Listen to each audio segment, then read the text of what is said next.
الشيطان الرجيم بسم الله الرحمن الرحيم الحمد لله رب العالمين والصلاة والسلام على سيدنا ومولانا أبي القاسم محمد اللهم صل على محمد وعلى أهل بيته الطيبين الطاهرين الذين أذهب الله عنهم الرجس وطهرهم تطهيرا اللهم صل على محمد وآل محمد ولعنة الله على أعدائهم أجمعين من يومنا هذا إلى يوم الدين أما بعد فقد قال الله تبارك وتعالى في كتابه المجيد وفرقانه الحميد بسم الله الرحمن الرحيم إن الله اشترى من المؤمنين أنفسهم وأموالهم بأن لهم الجنة يقاتلون في سبيل الله فيقتلون ويقتلون وعدا عليه حقا في التوراة والإنجيل والقرآن صلى اللهم صل على محمد وآل محمد جناب مولانا محترم اور گرامی قدر مؤمنین و مؤمنات،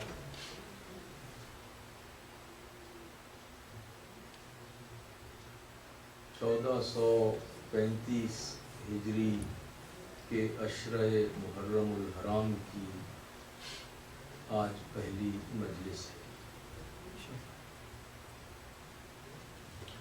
جو ادارہ شاہ نجف واشنگٹن اور ورجینیا کے زیر اہتمام منعقد ہے۔ آج سے ٹھیک 1374 سال پہلے 1374 سال پہلے کربلا کی سرزمین پر نواسہ رسول جگر گوشہ علی و بطول سرکار سید الشہداء امام حسین علیہ السلام نے تاریخ انسانی کی سب سے بڑی اور سب سے انوکھی قربانی پیش کی۔ تاریخ بشریت، تاریخ انسانی میں اس قربانی سے بڑی قربانی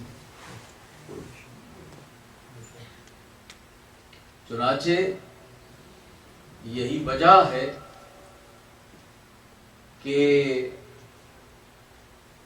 1374 سال گزر گئے مگر صف عزا بچتی ہے، مجلس ہوتی ہے، ماتم ہوتا ہے، عزاداری ہوتی ہے تاکہ اس قربانی کی یاد کو تازہ کرے، اس قربانی کی یاد کو تازہ کیا جائے اور وہ شمع کہ جو قافلہ سالار حریت نے کربلا کے ریگستان میں روشن کی تھی، زمانے کے طوفان اس کو گل نہ کر پائیں، اور وہ شمع اسی طرح سے جس شان کے ساتھ مولا نے روشن کی تھی وہ اسی طرح سے فروزندہ رہے، درخشندہ رہے، تابندہ رہے۔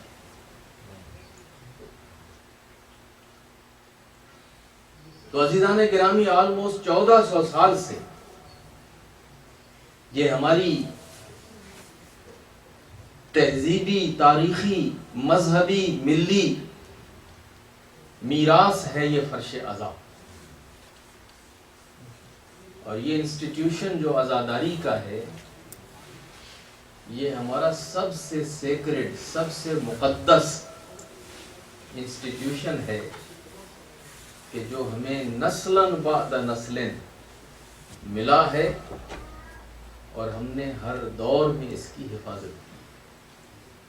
اور حقیقت یہ ہے کہ اگر ہم اس کو زیادہ صحیح معنوں میں لیں تو میں یہ کہوں گا کہ ہم نے اس کی حفاظت نہیں کی بلکہ اس نے ہماری حفاظت کی۔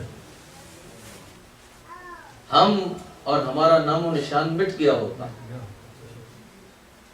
اور جمہوریتیں ہمیں کھا گئی ہوتی، آمریتیں ہمیں کھا گئی ہوتی۔ میجورٹیز ہمیشہ مائنورٹیز کو ایبزارب کر جاتی ہیں، کھا جاتی ہیں ان کو، اور فٹ ان کا جو ایک ہے مزاج کہ جو ہر مائنورٹی میں ہوتا ہے کہ کسی طرح سے ہم میجورٹی کا حصہ بن جائیں، تو ہمارے ہاں بھی یہ سب ہو گیا ہوتا اگر ہر سال محرم نہ ہوتا، اگر یہ فرش عزا نہ ہوتا، یہ عزاداری نہ ہوتی، یہ ماتم نہ ہوتا، یہ تذکرہ مظلوم کربلا نہ ہوتا، تو ہمارا تشخص، ہمارا وجود یہ ختم ہو گیا۔ تو ہم نے حسین کو زندہ نہیں رکھا ہے بلکہ حسین نے آج تک ہم کو زندہ رکھا، حسین نے ہم کو زندہ رکھا، اور یہ حق ہے حسین کا کہ جیسے ہی یہ چاند افق پہ نمودار ہو ہم عزادار ہو جائیں۔ ہماری مائیں، ہماری بہنیں، ہمارے خاندان، ہماری تہذیبی روایات یہی ہیں کہ محرم کی تیاری کی جاتی تھی، محرم کا انتظار کیا جاتا تھا، اور جیسے ہی محرم کا چاند نمودار ہو جاتا تھا تو فوراً ماحول سوگوار ہو جاتا۔ تو عزیزان گرامی، یہ ہماری تاریخ ہے، یہ ہماری تہذیب ہے، یہ ہماری میراث ہے۔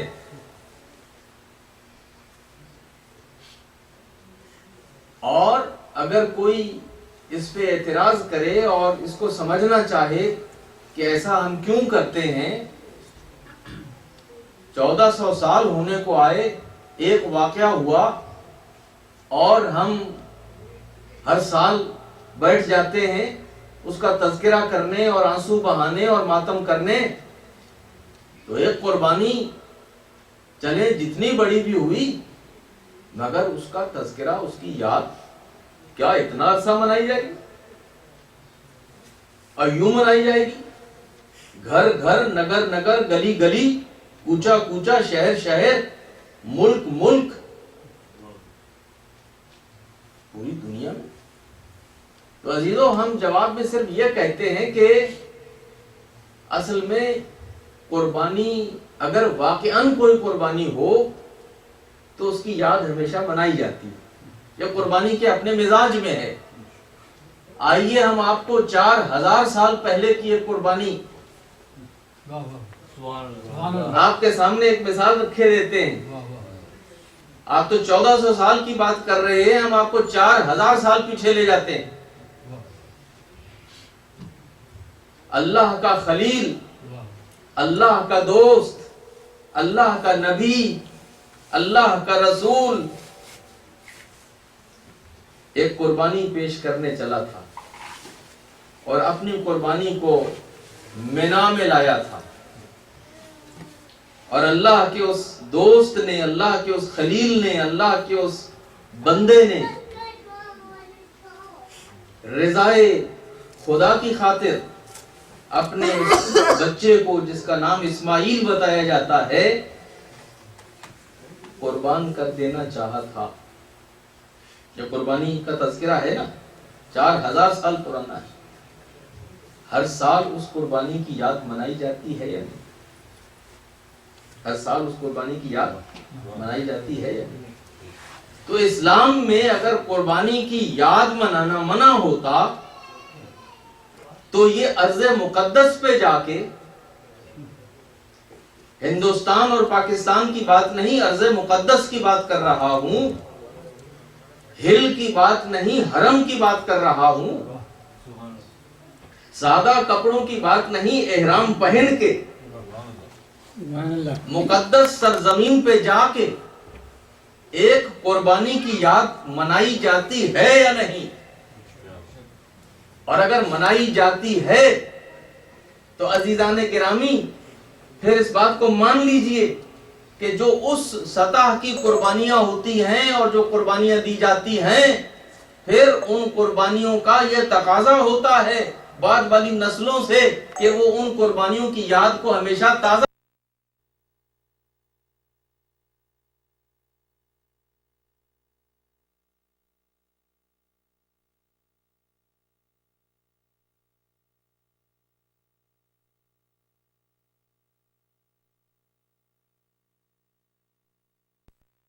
ہے، وہ ان وین نہیں ہے، کوئی چیز جو ہے وہ پرپز لیس نہیں ہے، بے مقصد نہیں ہے۔ قربانی کے تذکرے ہوں گے تو قربانیاں دینے کے جذبے پیدا ہوں گے، اور یہ مقصد ہے قربانی کی یاد تازہ کرنے کا، عزاداری کا ایک مقصد ہے۔ اور ہمارے اندر جو یہ غیرت کا جذبہ، یہ جرأت، یہ شجاعت جو علی و اہل بیت کے ماننے والوں میں ملتا ہے کہ پوری دنیا چاہے طاغوت کے سارے ہتھیاروں کے ساتھ سامنے کیوں نہ کھڑی ہو جائے، مگر ہتھیار ڈالنے کے لیے اگر تیار نہیں ہوتے تو یہ کس چیز کا نتیجہ ہے، یہ کس چیز کا اثر ہے کہ علی کے ماننے والے اور حسین کے ماننے والے کبھی اپنا سر جو ہے ذلت کے ساتھ جھکانے کے لیے تیار نہیں ہوتے، اور قربانی کا جذبہ ان میں اتنا شدید ہے کہ وہ ہمیشہ بڑی سے بڑی قربانی دینے سے دریغ نہیں کرتے۔ یہ اثر کس چیز کا ہے؟ یہ اسی یاد کے منانے کا اثر ہے۔ یہ بات میں اپنے پاس سے نہیں کہہ رہا، اس کو میں دلائل سے ثابت کرنا چاہوں تو 10 دلائل میں اپنے پاس سے بھی دے سکتا ہوں، لیکن میں آپ کو ایک ریفرنس دیتا ہوں مخالف کا، اس لیے کہ جادو وہ جو سر چڑھ کے بولے اور اگر مخالف کسی بات کا اعتراف کر لے تو وہ بڑی بات ہوتی ہے۔ آپ یوٹیوب پہ چلے جائیے، وہاں پہ ایک کلپ ہے ڈاکٹر اسرار احمد کا، نام سنا ہوا ہے آپ نے، لوگ پہچانتے ہیں یہ حضرت کون تھے۔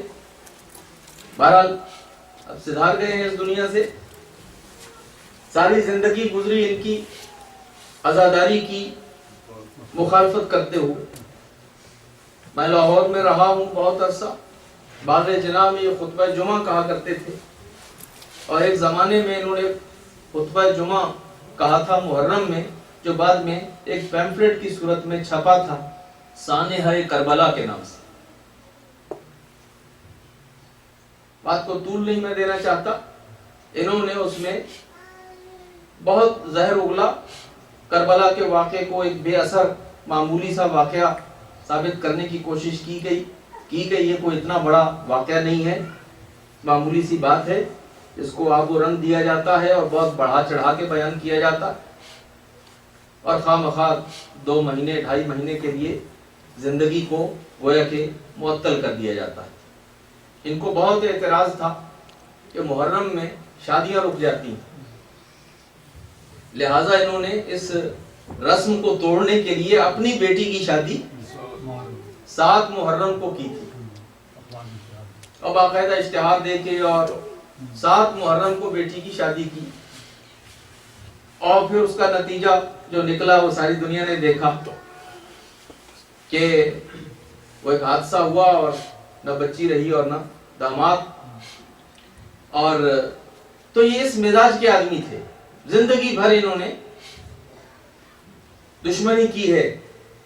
لیکن وہ کلپ ذرا سن کے دیکھیے گا جس کا عنوان یہ ہے کہ first time doctor Israr telling the truth and speaking the truth, first and last time یہ اس کا ہے. اگر آپ اس کو سرچ کریں گے تو اس طرح کا ہے کہ doctor Israr Ahmed first time and last time telling the truth. اس میں وہ یہ کہتے ہیں کہ بھائی یہ قربانی کا جذبہ جتنا شیعہ قوم میں ہے یہ اور کسی قوم کے اندر نہیں.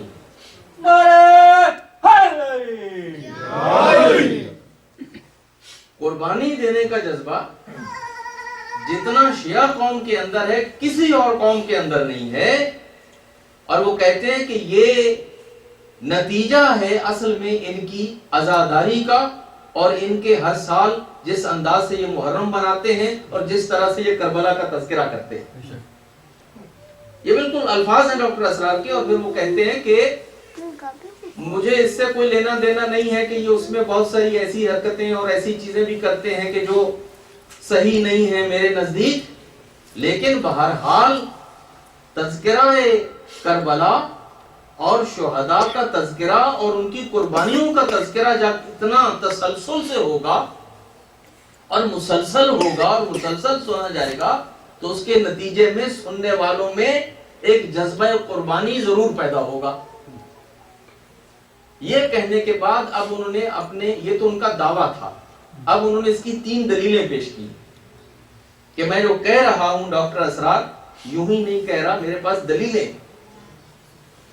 تو سب سے پہلے دلیل جو انہوں نے دی وہ تو انقلاب ایران کی دی. کہا دیکھیں 2500 سالہ پرانی بادشاہت تھی. جیسے یہ بادشاہتیں ہمارے عرب ممالک میں ہیں، حالانکہ وہ اتنی پرانی نہیں، وہ اتنی مضبوط بھی نہیں ہے جتنی یہ بادشاہت تھی. لیکن یہ شیعوں نے جب طے کیا کہ اس بادشاہ کو ہم نے معزول کرنا ہے اور تخت سے اتارنا ہے، تو ان کے علماء نے ان کو کال دی. یہ کھڑے ہو گئے، بادشاہ اسلحہ لے کے آیا، ٹینک اور توپ لے کے آیا، جو اس کے پاس ہتھیار تھے، فوج، پولیس، سب کچھ. یہ کالے کپڑے پہن کے گلیوں میں آ گئے.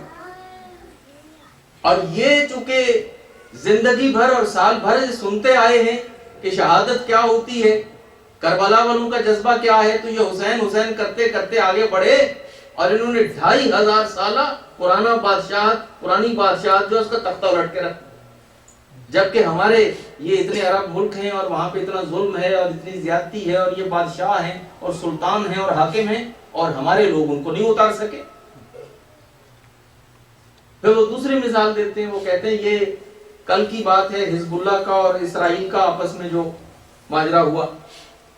یہ اسرائیل کہ جس نے ناکوں چنے چپا دیے اتنے ملکوں کو، یہ پورے عرب ممالک مل کے اسرائیل کا مقابلہ نہیں کر سکے تھے. اور یہ تو کوئی ملک نہیں تھا، صرف ایک شیعہ پارٹی تھی، ایک شیعہ گروپ تھا، اور اس نے کھڑے ہو کے اسرائیل والوں کی ناک جو ہے اس کو زمین پہ رگڑ دیا. بے شک بے شک. جبکہ ان کے پاس اتنا اسلحہ تھا، سپر پاور کی ان کو حمایت حاصل تھی، اور یہ چھوٹا سا گروپ جو ہے یہ کھڑا ہو گیا اور اس نے ان کی ناک رگڑ کے رکھ دی. تو یہ کیسے ممکن ہوا؟ یہ کربلا کی وجہ سے ممکن ہوا، یہ اس عزاداری کی وجہ سے ممکن ہوا. یہ ڈاکٹر اسرار کے الفاظ ہیں، جائیے گا آج رات کو دیکھیے گا اس پہ اپنا یوٹیوب پہ.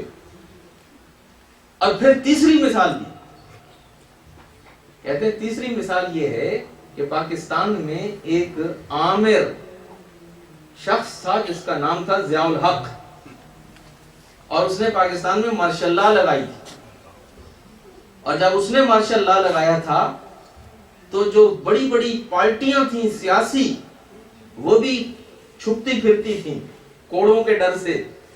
مارشل لا جوان تھا ضیاء الحق کا، اور اس نے اپنے کوڑوں کی ایسی دھاک بٹھا دی تھی کہ بڑی بڑی جو یہ سیاسی پارٹیاں ہیں یہ بھی کوئی سامنے میں اترنے کے لیے تیار نہیں تھی، کہ اس نے وہ اعلان کر دیا کہ نفاذ اسلام اور اس کے نتیجے میں زکوٰۃ کلیکٹ ہوگی۔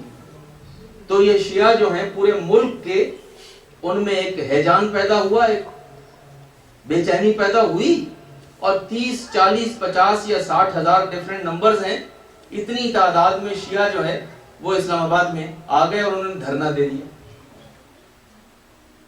اب دیکھنے کی بات یہ ہے کہ دھرنا کس بادشاہ یا کس حاکم کے زمانے میں ہوا؟ ضیاء الحق کے زمانے میں ہوا۔ ماشاء اللہ ہے اور ابھی جوان ہے اور نیا ہے، کوڑے کی دھاک بیٹھی ہوئی ہے، پاپولر پارٹی پیپلز پارٹی کا جو لیڈر ہے اس کو پھانسی پہ لٹکا دیا جاتا ہے، اور کوئی سامنے آ کے احتجاج نہیں کر سکتا۔ اور یہ شیعہ سارے کے سارے اسلام آباد میں آ کے بیٹھ گئے، اور اس چیف مارشل لا ایڈمنسٹریٹر کو جان بچانے کے لیے اسلام آباد سے بھاگ کے کھاریاں جانا پڑا، اور یہ اس وقت تک اٹھے نہیں اسلام آباد سے جب تک کہ انہوں نے اپنے مطالبات مارشل لائی حکومت سے منوا نہ لیے۔ تو یہ 3 مثالیں تو ڈاکٹر اسرار نے دی ہیں، جو دشمن اہل بیت تھا، مخالف اہل بیت تھا، لیکن اس نے کہا کہ یہ سب، یہ ہمت جو شیعوں میں پیدا ہوتی ہے، یہ جذبہ جو پیدا ہوتا ہے، یہ جرأت جو پیدا ہوتی ہے، یہ اس فرش عزا سے ہوتی ہے اور اس تذکرہ سید الشہداء سے ہوتی ہے۔ ایک صلوات پڑھیے بابا۔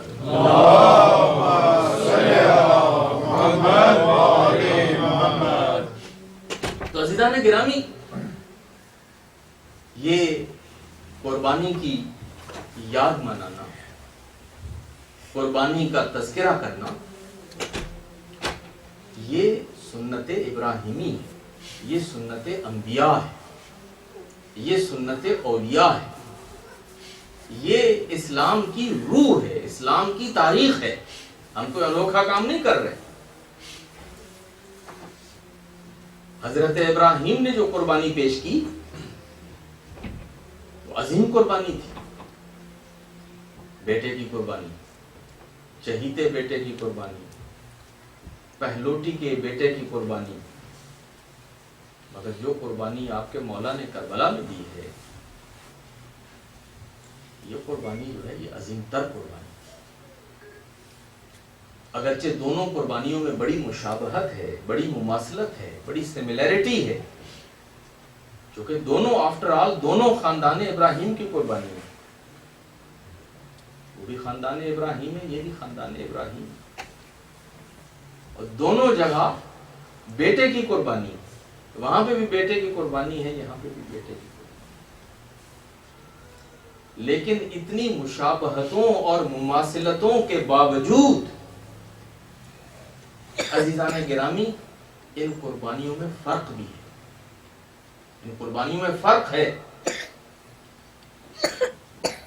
اور مشابہتیں اپنی جگہ پہ، وہ 10 ذی الحجہ کو ہوئی اور یہ 10 محرم کو، 1 مہینے کا فرق ہے، تاریخ وہی ہے، وہ بھی 10 ذی الحجہ اور یہ بھی 10 محرم، وہ مینا میں ہوئی، یہ کربلا میں ہوئی، لیکن فرق یہ ہے کہ وہ ابتدا ہے اور یہ انتہا ہے، وہ ابتدا ہے، یہ انتہا ہے، وہ خواب ہے، یہ اس کی تعبیر ہے۔ وہ خواب تھا جو حضرت ابراہیم نے دیکھا تھا، مگر اس کی تعبیر وہ حسین ابن علی نے آ کے کربلا میں کی ہے۔ وہ رنگینی حرم کی ابتدا ہے اور سرخی شہادت کی ابتدا ہے، اور یہ رنگینی حرم اور سرخی شہادت کی انتہا ہے اور معراج ہے، اور فرق یہ ہے کہ ایک کے نتیجے میں صرف ذبیحہ ہے اور ایک کے نتیجے میں ذبح عظیم ہے. یہ فرق ہے ان دو قربانیوں کے درمیان. ایک صلوات پڑھیے بابا.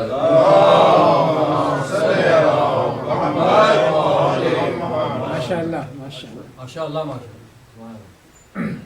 اس قربانی کے نتیجے میں جو چیز سامنے آئی وہ ایک ذبیحہ ہے، ایک دمبا ہے، اور یہاں پہ ذبح عظیم ہے. قرآن کی زبان میں وَفَدَيْنَاهُ بِذِبْحٍ عَظِيمٍ. تذکرہ بعد میں تفصیل سے آئے گا انشاءاللہ. میں صرف آپ کو تمہیدی مجلس میں تھوڑے سے اشارے دینا چاہتا ہوں اور ایک مقدماتی گفتگو کرنا چاہتا ہوں کہ جس پہ انشاءاللہ ہم کل سے آگے بات کو بڑھائیں گے. تو جب بات یہاں تک آ گئی عزیزان گرامی، تو پھر مجھے یہ بھی کہنے دیجئے کہ اگر اس قربانی کی یاد منانے کے لیے جو منا میں ہوئی، اگر اس قربانی کی شبیہ بن سکتی ہے اور وہ شبیہ خریدی بھی جا سکتی ہے، بیچی بھی جا سکتی ہے، گلیوں اور بازاروں میں گھمائی بھی جا سکتی ہے، ماشاءاللہ، اس قربانی کی شبیہ بنائی جاتی ہے نا. بے شک. حالانکہ وہ دمبا تھا اور یہاں اونٹ ہے، وہ دمبا تھا اور یہاں گائے ہے اور بیل ہے، لیکن بہرحال چونکہ ایک جانور ہے، ذبح کرنا ہے اسی کی یاد میں، تو ٹھیک ہے، شریعت نے اجازت دی ہے. تو اس قربانی ابراہیم و اسماعیل کی شبیہ ہر سال ملینز کی تعداد میں بنتی ہے، اور پھر وہ خریدا بھی جاتا ہے جانور، وہ بیچا بھی جاتا ہے، اس کو سجا کے گلیوں میں کوچوں میں گھمایا بھی جاتا ہے، اس کا جلوس بھی ہوتا ہے، اس کی لوگ آ کے اس کو دیکھتے بھی ہیں، اس کی سجاوٹ بھی کرتے ہیں، اس کے گلے میں ہار بھی پہناتے ہیں، اس کا احترام بھی کرتے ہیں، اور کوئی نہیں کہتا کہ اس کا لائسنس لو، یہ جلوس تم نے کیوں نکال لیا، یہ دمبا تم گلی میں کیوں لے کے آ گئے، یہ بیل گلی میں کیوں آ گیا، یہ اونٹ یہاں ہمارے گھر کے سامنے سے کیوں گزرا. واہ واہ. تو جب اس کے بارے میں یہ سوال نہیں ہے تو یہ جو ذبح عظیم کی قربانی ہے اور اس کی جو شبیہ ہے ذوالجناح کا جلوس نکلتا ہے اور گلی میں آئے تو اس کے لیے لائسنس کی قید کیوں لگائی جاتی ہے؟ کیا یہ اسی قربانی کی شبیہ کا جلوس نہیں؟ اگر اس دمبے کی یاد اور منانے کے لیے اور اس کی ایک یاد تازہ کرنے کے لیے دمبا اور بکرا اور یہ چیزیں خریدے جا سکتے ہیں اور بازاروں میں گھمائے جا سکتے ہیں، تو ذوالجناح ایک وفادار جانور اور اس کی وفا کا تذکرہ ہوگا. دنیا قربان ہو جائے اس بے زبان جانور کی وفا پہ کہ جس شان سے اس نے اپنے سوار کو سوار کیا اور پھر جس شان سے آ کے اس نے اپنے سوار کو اتارا. بڑے بڑے انسان جو ہیں اس وفا سے عاجز ہیں اور قاصر ہیں. تو عزیزان گرامی، قربانی کی یاد ہے، وہ بھی منا میں بھی منائی جا رہی ہے، کربلا میں بھی منائی جا رہی ہے. ملینز کی تعداد میں لوگ وہاں جاتے ہیں، ملینز کی تعداد میں لوگ کربلا جاتے ہیں، محرم وہاں کرتے ہیں، اربعین وہاں کرتے ہیں. جب ننگے پیر یہ ماتم کرتے ہوئے ملینز کی تعداد میں لوگ کربلا میں پہنچتے ہیں نا، میں سمجھتا ہوں کہ کہیں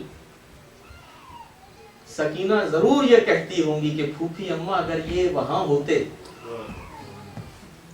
کربلا میں تو ہمارے بابا کو یوں پیاسا شہید نہ کر دیا گیا. لیکن یہ ملینز کی تعداد میں ہم اکٹھے ہوتے ہیں اور پھر وہاں پہ چل کے سلام عقیدت پیش کرتے ہیں. جیسے ابراہیم ہمارے ہیرو ویسے ہی حسین ہمارے ہیرو. اور حسین تو ہیں ہی وارث، حسین تو ہیں ہی انبیاء کے وارث. وارث ابراہیم ہیں، وارث آدم ہیں، وارث نوح ہیں، وارث ابراہیم ہیں، وارث اسماعیل ہیں، وارث موسیٰ و عیسیٰ ہیں، وارث محمد مصطفیٰ صلی اللہ علیہ وسلم. اور یہ کربلا کا جو تذکرہ آپ کے سامنے پیش کیا جائے گا، آپ دیکھیے گا کہ یہ سب کچھ حسین نے 1,24,000 نبی کی نیابت میں انجام دیا. 1,24,000 کا مشن جو ہے آن سٹیک تھا، آن لائن تھا. 1,24,000 نبی کی قربانی، ان کی محنت، ان کی کوشش، ہر چیز جو ہے وہ اس کو بچانے کے لیے حسین نکلے تھے جب دنیا خواب خرگوش کے مزے لے رہی تھی اور ہر کوئی ادھر ادھر دیکھ رہا تھا کہ یہ میدان کٹھن تھا. قربانی دینا ہر کسی کا کام نہیں. آج کی مجلس کو میں صرف انہی تمہیدی جملوں تک محدود رکھنا چاہتا ہوں. جو آیت میں نے سورہ توبہ کی پڑھی، آیت نمبر 111، اس کے حوالے سے ہماری گفتگو کل سے شروع ہوگی انشاءاللہ، اور کافی تفصیلی اور مفصل گفتگو ہوگی جس میں ہم کربلا کے اس واقعے کے بھی مختلف پہلوؤں کا جائزہ لیں گے، اپنی تاریخ کا بھی، اپنے مذہب کی تعلیمات کا بھی، اپنی ذمہ داریاں، اپنے فرائض، اور جو اس وقت صورتحال درپیش ہے حسینیت کو اور تشیع کو اور اہل اسلام اور اہل ایمان کو، یہ ساری چیزیں انشاءاللہ عشرے میں ذکر ہوں گی. لیکن عزیزو، اس بات کو ذہن میں رکھو کہ ہم جتنا بھی شکر ادا کریں خدا کا کم ہے. خدا نے ہمیں علی کا حبدار اور حسین کا ماتمدار بنایا ہے. سبحان اللہ، سبحان اللہ. علی کی محبت اور حسین کا غم، یہ بہت بڑے سرمایے ہیں، یہ بہت بڑی میراث ہے، یہ بہت گراں بہا دولت ہے جو خدا نے ہمیں نصیب فرمائی. اور اس میں ہم جب مجالس میں آئیں اور یہ محرم کی عزاداری شروع ہو تو ہمیں خاص طور پہ اپنی ماؤں کا شکر گزار ہونا چاہیے، اپنے ان عظیم باپوں کا شکر گزار ہونا چاہیے جو ہمیں گودی میں لے کے بالکل نوزائیدہ بچوں کی صورت میں ان فرش عزا پہ آ کے بیٹھتے تھے، جنہوں نے ہمیں یہ راستہ دکھایا، جنہوں نے ہمیں مجلس کے آداب سکھائے، جنہوں نے ہمیں عزاداری کا یہ طریقہ بتایا اور یہ ہم نے سیکھا. یہ ایک بہت بڑی میراث ہے. حسین کا ماتمدار ہونا اور علی کا حبدار ہونا، اس کو بہت سادہ نہ لیجیے. ایک شخص آیا امام جعفر صادق علیہ السلام کی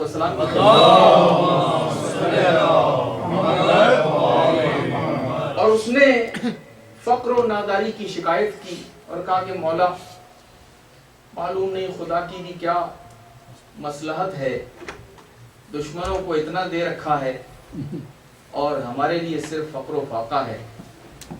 اور انہوں نے اپنی مشکلات جو ہیں مالی بیان کی. مولا نے اس کو تسلی دی، اس کو دلاسا دیا، کہا نہیں ایسا نہیں، اللہ نے تمہیں بھی بہت کچھ دے رکھا ہے اور اللہ کی شکایت نہیں کرتے. اللہ کی مصلحتیں ہوتی ہیں اور شاید تمہارے لیے مصلحت یہی ہو. ویسے ہر انسان کو محنت کرنی چاہیے، کوشش کرنی چاہیے، اور محنت اور کوشش کرنے سے کافی حالات بہتر ہو جاتے ہیں اور تبدیل ہو جاتے ہیں. لیکن اگر اس کے باوجود بھی نہ ہو تو پھر یہ گویا کہ مرضی پروردگار ہے. تو جب اس مومن نے اپنا کچھ زیادہ ہی پریشانی کا تذکرہ اور فقر و ناداری کا کیا تو مولا نے کہا کہ اچھا ہے کہ بتاؤ تمہارے پاس ایک ایسی چیز ہے کہ ہم سمجھتے ہیں کہ وہ بہت قیمتی ہے جو اللہ نے تجھے دے رکھی اور اس کی بڑی قیمت ہے. کہا حضور میں تو نہیں سمجھتا کہ میرے پاس کوئی قیمتی چیز ہو، میں جانتا ہوں میری کوئی بلانگنگز کیا ہے، میری پراپرٹی کیا ہے، میری اونرشپ کیا ہے، میری زندگی کیا ہے، میں جانتا ہوں. کہا اچھا بتاؤ تم ہم سے محبت کرتے ہو؟ کہا حضور یہ تو بہرحال میرا یہی تو سرمایہ ہے زندگی کہ میں آپ سے محبت کرتا ہوں. کہا اچھا اگر کوئی تمہارے ساتھ یہ سودا کرنا چاہے اور تم سے کہے کہ ہم سے اتنی دولت لے لو مگر محبت اہل بیت سے دستبردار ہو جاؤ، چھوڑ دو اس کو، اس خاندان کو چھوڑ دو، اس سے محبت کرنا چھوڑ دو، بتاؤ کتنے پیسے لوگے اس کے؟ کہا مولا یہ تو انمول موتی ہے، یہ محبت اہل بیت کوئی ایسی چیز نہیں ہے کہ جس کی کوئی قیمت لگا سکے اور میں اس پہ راضی ہو جاؤں. کہا اگر وہ تمہیں ہزاروں دے لاکھوں دے، بڑھاتے گئے مولا بڑھاتے گئے. کہا اگر کوئی اتنا، اس نے کہا مولا آپ کہاں تک جائیں گے؟ اگر کوئی پوری کائنات دے دے، کوئی پوری کائنات دے دے اور کہے کہ یہ کائنات لے لو مگر مولا کائنات کی محبت سے دستبردار ہو جاؤ، تو یہ نہیں ہونے کا، یہ ممکن نہیں. تو کہا بھائی پھر یہ دیکھو کہ اللہ نے تمہیں کوئی ایک ایسی چیز تو دے رکھی ہے کہ جس کی قیمت پوری کائنات سے زیادہ ہے، پوری کائنات سے زیادہ ہے، اور جس کی قیمت تمہارے اپنے الفاظ میں یہ پوری کائنات نہیں ہو سکتی. تو عزیزان گرامی ہمارے پاس اتنی بڑی دولت ہے، یہ محبت اور یہ غم. لیکن جیسے کچھ لوگ ہوتے ہیں نا دنیا میں جن کو اپنا سرمایہ استعمال کرنا نہیں آتا، وہ اپنے سرمایہ کو اپریشیٹ نہیں کرتے، ان کو خود پتہ نہیں ہوتا کہ ان کے پاس وسائل کتنے ہیں، ریسورسز کتنے ہیں، اور ان ریسورسز کی پوٹینشل نہیں سمجھتے، ان ریسورسز کو استعمال کرنے کا سلیقہ نہیں جانتے. افریقہ میں یہی صورتحال ہے، ایشیا میں یہی صورتحال ہے، کئی قوموں اور کئی ملکوں کی کہ بہت ریسورسز ہیں، بڑے منرلز ہیں، بہت وسائل ہیں قدرتی، سب کچھ ہے مگر پھر فقیر ہے، اور پھر انسیولائزڈ ہیں اور ان ایجوکیٹڈ ہیں اور تھرڈ ورلڈ ہیں، جبکہ ان کی اگر ان کے پیروں کے نیچے آپ جا کے دیکھیں زمین کے اندر دولت کے خزانے. تو وجہ کیا ہے کہ وہ ریئلائز نہیں کر رہے اپنے پوٹینشل کو، ان کو معلوم نہیں ہے کہ ان کے پاس کیا رکھا ہے اور اس کو کیسے استعمال کرنا ہے. تو عزیزان گرامی ہم بھی بعض اوقات اس صورتحال کا شکار ہو جاتے ہیں کہ ہمیں پتہ نہیں ہے کہ محبت علی کس موتی کا نام ہے اور غم حسین کتنی بڑی طاقت کا نام ہے. سبحان اللہ، سبحان اللہ. علی کا کلمہ گو ہونا، علی کا نام لیوا ہونا، علی کا محب ہونا، علی کا شیعہ ہونا، یعنی فضائل اخلاقی کا، یعنی کمالات انسانی کا، یعنی ایک ایسے انسان کے ساتھ کھڑے ہونا کہ جو کائنات کا سب سے زیادہ جاننے والا، کائنات کا سب سے دیانتدار، سب سے امانتدار، سب سے عادل، سب سے ایبل، سب سے پاورفل ایک انسان جو مظہر العجائب ہو. نعرہ حیدری، ایک ایسا انسان جو مظہر العجائب ہے، جو محیر العقول ہے، جس کی عظمت کی بلندیوں تک طائر فکر انسانی پرواز نہیں کر سکتا. ایک اتنا بڑا آئیڈیل، ایک اتنا بڑا ہیرو، ایک اتنا بڑا امام، ایک اتنا بڑا پیشوا، اور پھر ہم وہ ہوں کہ جن کا علم سے، کمال سے، عقل سے، عقلانیت سے، ایکٹیویٹی سے، انسانیت کی خدمت سے کوئی لگا نہ ہو، کوئی تعلق نہ ہو. تو پھر عزیزان گرامی اب اس میں کس کا قصور ہے؟ اس میں علی کا قصور ہے یا ہمارا اپنا قصور ہے؟ اور حسین نام ہے ایک بے پناہ طاقت کا. حسین سے طاقتور انسان دنیا میں کوئی پیدا نہیں ہوا. حسین نام نہیں ہے کمزوری کا، حسین نام ہے طاقت کا. وہ طاقت کے جس کو وقت کی سب سے بڑی حکومت بھی جس کی گردن کو خم نہ کر سکے، جس کے سر کو جھکا نہ سکے. اپنے وقت کا امپائر تھا، اپنے وقت کی سب سے بڑی حکومت تھی، اپنے وقت کا سب سے بڑا حکمران تھا یزید. لیکن حسین کی آنکھوں میں آنکھ ڈال کے بات نہیں کر سکا، حسین سے اپنا مطالبہ بیعت نہیں منوا سکا. اور پھر حسین وہ بادشاہ ہے، حسین وہ سرکار ہے کہ جس کے ماننے والے کائنات میں اتنے ہیں کہ آج اگر اس کے نام پہ کال دے دی جائے اور کسی ایک جگہ پہ ان کو اکٹھا بلا لیا جائے تو دنیا کا سب سے بڑا اجتماع حسینی اجتماع ہوگا۔ سبحان اللہ۔ جتنے لوگ حج کرنے کے لیے مینا میں اکٹھے ہوتے ہیں اتنے لوگ تو آسانی کے ساتھ ہمارے اربعین حسینی پہ کربلا میں اکٹھے ہو جاتے ہیں، اور ننگے پاؤں چل کے آنے والے جو بیر فٹ آتے ہیں، ننگے پاؤں چل کے آتے ہیں، اور پھر حسین کے نام پہ یہ جو مجلسیں ہوتی ہیں، یہ جو فرش عذاب بچتا ہے، یہ جو ماتم ہوتے ہیں، یہ جو جلوس نکلتے ہیں، یہ جو نیاز بڑھتی ہے، یہ جو سرمایہ تقسیم ہوتا ہے، یہ جو وقت صرف ہوتا ہے، مجھے دنیا کا کوئی ایک انسان ایسا بتایا جائے کہ جس کی یاد میں دنیا میں اتنے لوگ اتنے دن اس طرح سے روتے ہوں یا اس کا تذکرہ کرتے ہیں۔ ایک انسان کا نام بتا دیا جائے، اور کوئی ایک ایسا انسان بتا دیا جائے کہ جس کا ادھر نام لیا اور ادھر آنکھوں میں آنسو آ گئے، کوئی ایک نام تو بتایا جائے کہ ہاں آپ نے ادھر نام لیا اور ادھر آنکھوں میں آنسو آ گیا۔ یہ کائنات میں اکیلی شخصیت، اکیلی ہستی ہے فرزند رسول کی، گوشہ جگر، گوشہ جگر، گوشہ وجود، کہ وہ امام ہیں اور مولا ہیں اور مقتدا ہیں اور پیشوا ہیں اور ہیرو ہیں اور آئیڈیل ہیں ملینز لوگوں کے، اور وہ ملینز لوگ اپنے آرام کو چھوڑ کے، اپنے گھروں کو چھوڑ کے، اپنے نرم اور گرم بستر کو چھوڑ کے یوں دریوں پہ اوپر آ کے سردیوں اور گرمیوں میں بیٹھتے ہیں، عزاداری کرتے ہیں، اور آ کے مولا کے نام پہ وہ اتنا وقت اور اتنا سرمایہ خرچ کرتے ہیں۔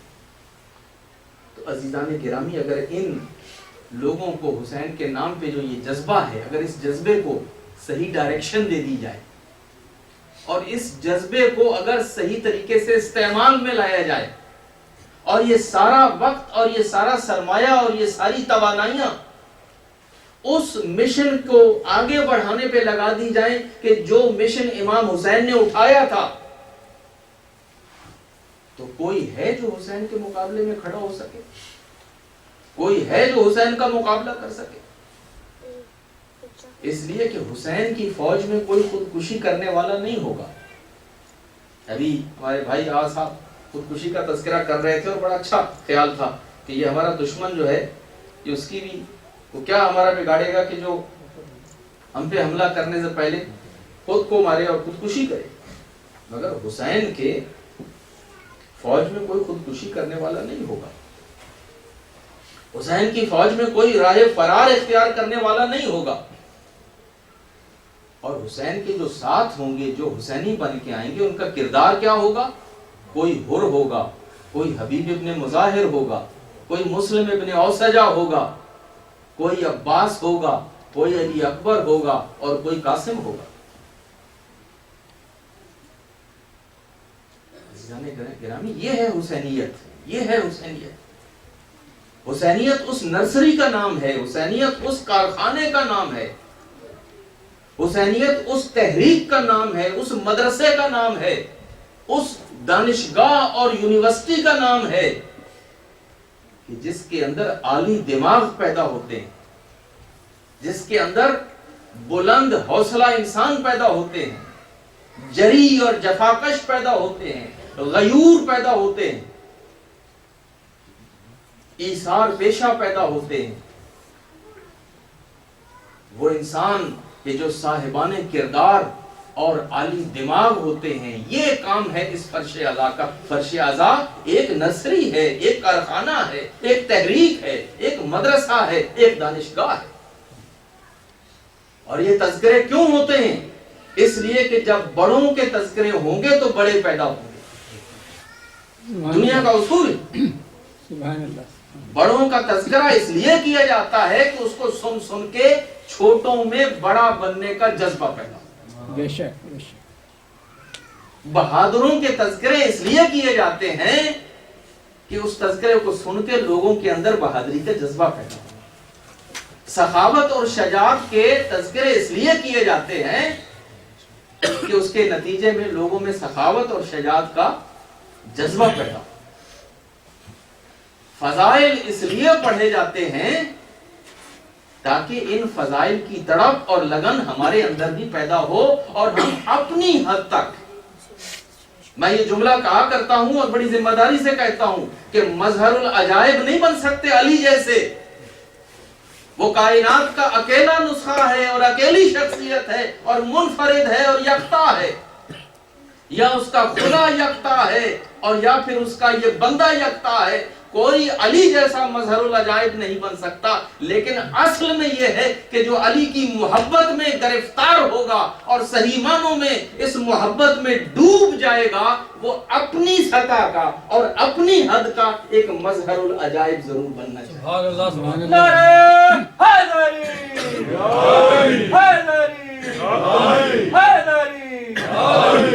سبحان اللہ.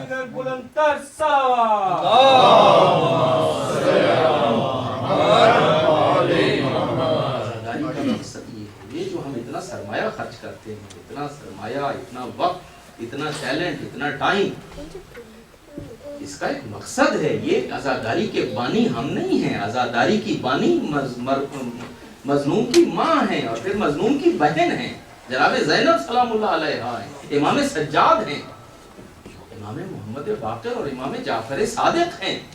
یہ آزاداری کے بانیان ہیں.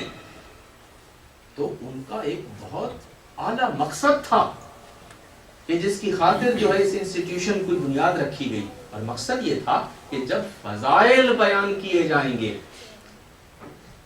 تو سننے والوں میں ایک جذبہ پیدا ہوگا، ایک جوش پیدا ہوگا، ایک خواہش پیدا ہوگی، ایک تمنا پیدا ہوگی کہ میں بھی اپنے اندر اپنی حد تک کم از کم کوشش کروں کہ کوئی ریفلیکشن، کوئی تجلی، کوئی عکس کم از کم میرے مولا کا میری ذات کے اوپر بھی پڑ جائے. دیکھنے والے کو بتانا نہ پڑے کہ میں علی والا ہوں، بس مجھے دیکھے اور پہچان لے کہ یہ علی والا ہے. سبحان اللہ. تعارف نہ کروانا پڑے کہ میں حسین والا ہوں، مجھے دیکھے تو خود سمجھ جائے کہ یہ حسین والا. اور عزیزو ایسا ہوتا تھا. مجلس کو سپیٹو، وقت میرا خیال ختم ہو رہا، لیکن ایسا ہوتا تھا کہ تعارف نہیں کروانا پڑتا تھا. جب مسلم ابن عقیل کوفہ میں چند دن کے لیے مخفی ہو گئے تھے ہانی کے گھر، تو یہ ابن زیاد نے اپنے غلام کو، ایک شامی غلام تھا، اس کی یہ ڈیوٹی لگائی تھی کہ جاؤ اور کہیں سے خبر لے کے آؤ، مخبری لاؤ، پتہ چلاؤ کہ مسلم کس کے گھر ٹھہرے ہوئے. تاریخ بتاتی ہے کہ لمبا قصہ میں مختصر بیان کروں گا کہ یہ مسجد میں گیا، مسجد کوفہ میں بیٹھتا تھا، دیکھتا تھا لوگوں کو نماز پڑھتے ہوئے، وضو کرتے ہوئے، عبادت کرتے ہوئے. ایک دن یہ چل کے مسلم ابن اوسجا کی بغل میں بیٹھ گیا، اور جب نماز ختم ہو گئی، لوگ نماز پڑھ کے چلے گئے، مسلم ابن اوسجا مسجد ہی میں رہے. کچھ دیر اور نوافل پڑھ رہے تھے، عبادت کر رہے تھے، اپنی نماز پڑھ رہے تھے. تو یہ جب انہوں نے سلام کہا تو یہ نزدیک گیا اور اس نے کہا کہ اے مرد خدا، مجھے لگتا ہے کہ تو اہل بیت کے ماننے والا ہے، اور میں بھی اہل بیت کا شیعہ ہوں، شام سے آیا ہوا ہوں، اس آس میں کہ یہاں پر جو سفیر ہیں حسین کے، ان سے میری ملاقات ہو جائے، اور مجھے پتہ نہیں چل رہا کہ وہ کہاں ہے. تو کیا تو میری مدد کر سکتا کہ مجھے بتا کہ مسلم کہاں؟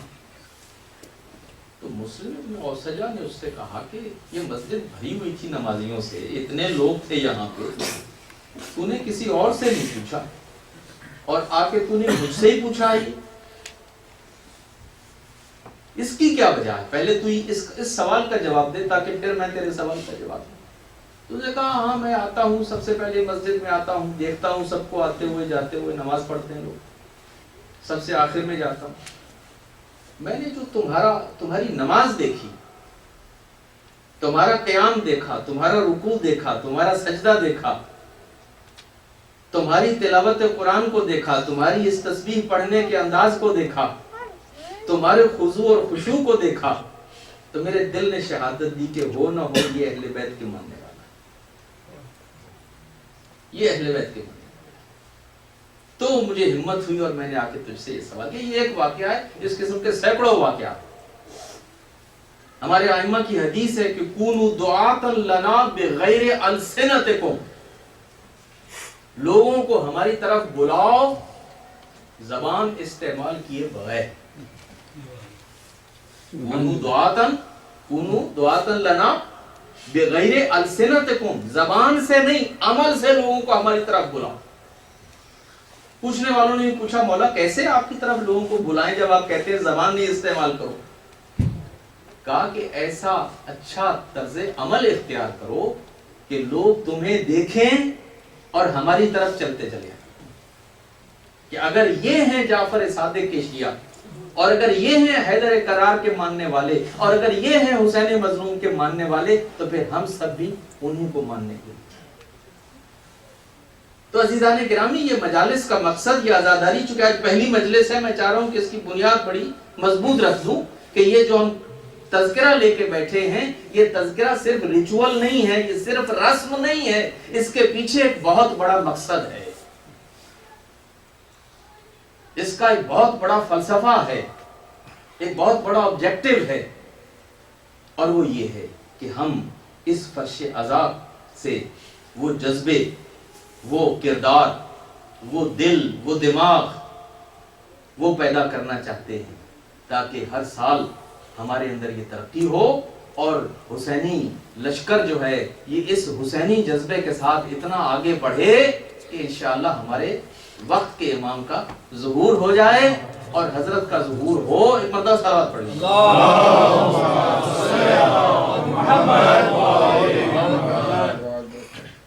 تو فضائل کا تذکرہ اس لیے ہوتا ہے کہ ان فضائل کی انسان میں اپنے اندر خواہش پیدا ہو، اور مصائب کا تذکرہ اس لیے ہوتا ہے کہ اگر مصائب پیش آ جائیں تو پھر انسان مصائب کا سامنا کر سکے، صبر کر سکے، برداشت کر سکے، اور جتنی بڑی مصیبت بھی آ جائے کربلا کو سامنے رکھ کے اپنی مصیبت کو بھول جائے۔ یہ مقصد۔ سبحان اللہ۔ اور عزیزان گرامی، یہی چیز ایک ریسورس کے طور پہ دینے کے لیے آپ کے مولا نے یہ فیصلہ کیا کہ ایک ایسا ادارہ، ایک ایسا مدرسہ، ایک ایسی دانشگاہ، ایک ایسی نرسری، ایک ایسا کارخانہ میں بنا کے چلا جاؤں کہ جس سے یہ جذبے پروان چڑھیں، جس سے یہ تربیت ہو، اور جس کے نتیجے میں میرے نانا کا دین اور آباء و اجداد کا دین اور انبیاء و اولیاء کا دین جو ہے وہ ہمیشہ کے لیے محفوظ ہو جائے۔ جب کوئی اس چیز کی فکر نہیں کر رہا تھا اور ہر کوئی اپنی دنیا میں مگن تھا، تو آپ کے مولا نے اس کا بیڑا اٹھایا۔ 28 رجب کو مدینہ کے اندر جب آپ کے مولا کو حاکم مدینہ نے بلوا کے بھیجا اپنے دربار میں اور کہا کہ یہ خبر دی کہ یزید تخت پہ بیٹھ گیا ہے، معاویہ کا انتقال ہو گیا ہے اور آپ سے بیعت کا مطالبہ۔ تو حسین اگر مصلحت کوشی چاہتے، جس طرح اور بہت سارے لوگ چاہتے تھے، تو حسین وہی موقف اختیار کر سکتے تھے جو اور کئی سینئر صحابہ زادوں نے اختیار کیا تھا، لیکن آپ کے مولا کو فکر تھی اس دین انبیاء کی، اس میراث محمدی کی، اس میراث علوی کی، اس میراث فاطمی کی، صبح قیامت تک اس دین کے بقا کی۔ مولا نے فیصلہ کر لیا کہ وہ اس یزید کو اپنے نانا کی مسند پہ برحق خلیفہ بن کے بیٹھنے کی اجازت نہیں دیں گے، یہ فیصلہ کر لیا اس نے۔ اور حسین کو معلوم تھا اس کی کیا قیمت چکانی ہوگی۔ حسین بڑے دور اندیش انسان تھے۔ حسین مدینۃ العلم اور علی بابھا، نانا اور باپ کے نواسے اور بیٹے تھے۔ حسین کے پاس چشم امامت تھی، علم امامت تھا، جانتے تھے کہ اس انکار کی قیمت کیا ہے، لیکن یہ انکار قلندرانہ انکار تھا، یہ مردانہ انکار تھا، یہ ایک مرد حر کا انکار تھا۔ حسین نے انکار کر دیا اور گھر میں آ گئے، لیکن جب گھر میں آئے نا، تاریخ بتاتی ہے دروازے کو بھاری پایا، دیکھا کہ بہن بہت مضطرب اور بے چین دروازے کے ساتھ لگ کے کھڑی ہوئی، بے چینی سے انتظار کر رہی ہے۔ کہا بہن زینب یہ آپ دروازے کے پیچھے کیوں کھڑی تھی؟ کہا بھیا جب سے آپ دربار میں گئے تھے میں یہاں پہ کھڑی آپ کی خیریت سے واپسی کی دعا کر رہی تھی اور دل بہت بے چین تھا۔ آپ خیریت سے واپس آئے، بتائیے اب کیا پروگرام ہے؟ کہا بہن ہم نے مدینہ چھوڑنے کا فیصلہ کر لیا، ہم نے مدینہ چھوڑنے کا فیصلہ کر لیا ہے، تیاری کی جائے، ہم یہاں سے آج رات اس شہر کو تک۔ عزیزو حسین مدینہ کی گلیوں میں پلے تھے، مدینہ میں پیدا ہوئے تھے، بچپن وہیں گزرا، جوانی وہیں گزری، اب بڑھاپا آ گیا۔ یہ حسین کے نانا کا شہر ہے، اس کا نام یثرب ہوتا تھا، اس کا نام مدینہ تو نبی ہوا اور پھر صرف مدینہ کہلانے لگا، لیکن اس کا نام مدینہ تو نبی تھا۔ حسین کی مظلومیت یہ ہے کہ اس شہر میں سب رہیں گے مگر حسین نہیں رہے۔ رات کی تاریکی میں حسین، تاریخ بتاتی ہے کئی دفعہ گئے ہیں اپنے نانا کی قبر پہ، ماں کی قبر پہ، بھائی کی قبر پہ، وداع کرنے کے لیے، سلام آخر کہنے کے لیے، اماں اب جا رہا ہوں، اب اگر میں کبھی شمع روشن کرنے نہ ہوں آپ کی تربت پہ، اماں اب اگر میں آپ کی قبر پہ چراغ روشن کرنے نہ ہوں تو اماں میں معذور ہوں، میں مدینہ چھوڑ رہا، اماں اب آپ کا حسین مدینہ چھوڑ رہا ہے۔ کبھی نانا کی قبر پہ، کبھی اماں کی قبر پہ، کبھی بھائی حسن کی قبر پہ، رات انہی وداعوں میں گزری اور پھر اسی اثناء میں رات ہی کے پچھلے پہر میں سواریاں لائی گئیں محلہ بنی ہاشم کے اندر، اونٹنیوں کو لا کے دروازوں کے باہر بٹھا دیا گیا کہ بیویاں اور بچے آئیں اور ان اونٹنیوں پہ سوار ہوں اور مدینہ کو چھوڑا جائے۔ اب مقتل کا یہ منظر یہ ہے کہ جوانان بنی ہاشم کو گلیوں کے دونوں سروں پہ بھیج دیا گیا کہ تم وہاں پہ جا کے کھڑے ہو جاؤ کہ کوئی نامحرم اس وقت گلی میں داخل نہ ہو، اس لیے کہ فاطمہ کی بیٹیاں اب گھر سے نکل کے ان محملوں پہ بیٹھنے لگی۔ عزیزو پہرا لگ گیا، بیویاں دروازوں سے باہر نکلی، ایک ایک کر کے آ کے وہ بیٹھنا شروع ہوئی ان اونٹوں کے محملوں پہ۔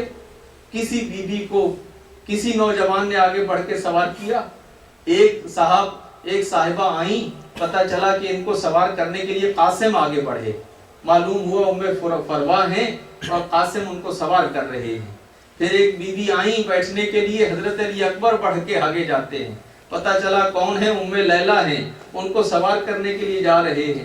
ایک ایک بیوی آ رہی ہے اور ایک ایک نوجوان آگے بڑھ کے ان کو سوار کر رہا ہے کہ اتنے میں ایک بیوی جو ہے وہ دروازے سے باہر نکلی کہ ادھر سے حسین نے کرسی چھوڑ دی، ادھر سے جو پہرے پہ کھڑے تھے وہ لپک کے آئے، ادھر سے حسین آ رہے ہیں، ادھر سے ابو الفضل العباس آ رہے ہیں، ادھر سے قاسم اور علی اکبر، ادھر سے اونو محمد۔ ارے یہ بیوی کون ہے کہ جو گھر کے دروازے سے نکلی اور سارے لپک کے آ رہے ہیں اس جاہو جلال کے مجسمے کو اس اونٹ پہ سوار کرنے کے لیے؟ پتہ چلا یہ علی کی بیٹی زینب ہے، یہ فاطمہ کی بیٹی زینب ہے کہ جس کو سوار کرنے کے لیے مولا خود آ رہے ہیں۔ اور ایک مرتبہ جب مولا نے بہن کو سوار کیا نا، جب مولا نے اپنی بہن کو سوار کیا تو یقیناً وہ منظر بھی یاد آ گیا ہوگا کہ زینب آج ہم آپ کو اونٹ پہ سوار کر رہے ہیں، اور عصر عاشور وہ وقت ہوگا